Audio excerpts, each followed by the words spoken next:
oil and gas has got years and years of knowledge built up into it. There's so much interesting stuff to learn from it, and obviously I've benefited from the last 20 years of being around interesting projects. You learn stuff, you see how things are done. I mean, there's very few industries that do such big capital intensive projects. The health and safety around it now is huge compared to the wildcatting days when it didn't matter. So in terms of a knowledge base for someone young to come in, actually there's a tremendous upskilling and learning that they could go through, understanding that it's not a job for life, because it probably won't be around for someone to spend 40 to 50 years as a career in, or certainly not in the way we know it. But nonetheless, I think you could learn a lot from coming into the industry, because there's just so much established knowledge, and there's all these people who've been in it for years who could teach folks stuff. But if we don't attract the young people in, there's no one to pass that knowledge on to, or to take it elsewhere, particularly thinking just selfishly in the UK.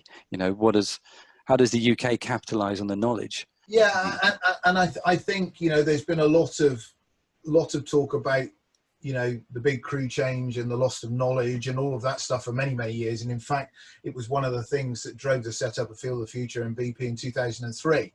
However, we were predicting in 2003 the big crew change would happen in 10 years time, and here we are almost another 10 years beyond it, still talking about whether it's going to happen or not. So I think there is the industry has been fairly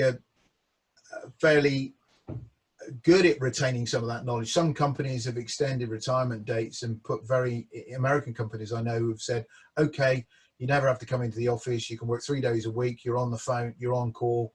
We'll call you when we need you, and we'll pay you this. And that can actually be a pretty nice way to slide into retirement for some people and still retain the knowledge. So it's a bit of a different approach than we'd have in this country. Per se, I think yes, absolutely. There's still opportunities in the industry. It's still a very interesting career, and I think there is a difference between where you are in the world on this. It may not be popular to be a petroleum or a production engineer or an operations engineer in oil and gas in Canada or North America or Europe, but if you go to Azerbaijan or you go to Malaysia or you go to these, it's still one of the jobs to get. So when people say we have a shortage of engineers, well, we might have a shortage of engineers in some parts of the world, but actually globally, I'm not sure that's true.